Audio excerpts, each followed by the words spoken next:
and thinking about where we were 6 months ago and struggling to survive, and now to see the outpouring of love. We raised $1.4 million that came in, and it became a turning point to our ministry, and we are living in an extraordinary era right now. And just taking a couple steps. One was to say, I'm willing to sell everything, and the next one was, I'm willing to sacrifice and do something that I'm not capable of doing and running, but it's incredible. One thing I learned on those marathons is, if you think about what you are doing and how you're accomplishing the incredible, then you'll start slowing down. But when you're walking on water, don't even question that you're doing it. Just keep going forward. Don't talk yourself out of the possibilities of what we can do and how much further we can go in every area of our life on a day-to-day basis. I just am so blown away by that. And not to mention what you mentioned in the book, you mentioned here, is you had a history of pulmonary embolism, blood clots. So the chances of that kind of stress on your body, those flights, the altitude changes, you really were taking some risks. You were under the care of a doctor. And I think it was you were hauled to the hospital because your heart rate was all over the place and you had all kinds of pain in Australia. Was that your last marathon? That was right before the last marathon. Yeah. I got off the plane, and they put me right into the hospital, and it was interesting because I met a doctor that, when I told him what I was doing, he got excited. He said, "We got to get you back on that marathon track." You saw it. I couldn't believe it. When I had my pulmonary embolism in 2014, the doctor said, "You'll never run a marathon as long as you live." And now I'm coming to the end, and this doctor is saying, if you don't get out here and finish this marathon, you are going to miss the one great thing that you could have possibly accomplished with your life. So it's amazing how God can turn circumstances around. I'm in absolute awe that you did. I mean, I think I would have been like Esther, if I perish, I perish.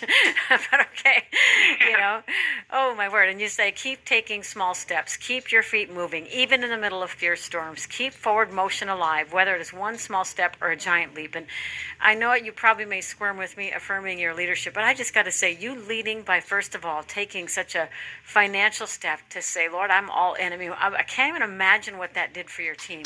But then to put yourself on the line in such a way with such inspiration, where the people that follow you, I'm thinking, would fall on their sword for you because of the way that you lead, Matthew. And I thought this was awesome. The theme of your fundraising campaign was face yourself.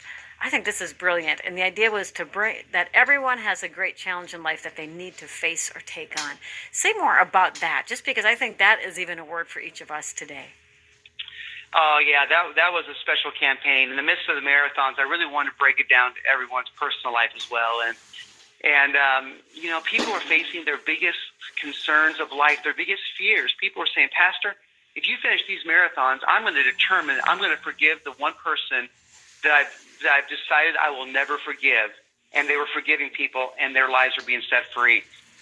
People are going back and getting their GED. Many of the mothers that didn't have a GED. We had people going back and just going back to school again. It was extraordinary how everyday life that we just live out and we just step out. Sometimes we minister out of our pain, we minister out of our brokenness, we minister out of our victories. But if you just keep going and you face that adversity and look it in the eye, you're ministering to somebody and you might not even know it. You might look back over your life and realize that a lot of people couldn't ever relate to your victories, but they could relate to the suffering and the struggle that you endured and you walked through. So your life has always got a message. As you just keep moving forward and taking one more step, you are inspiring people along the way when you keep taking that step that you don't think that you can possibly even take.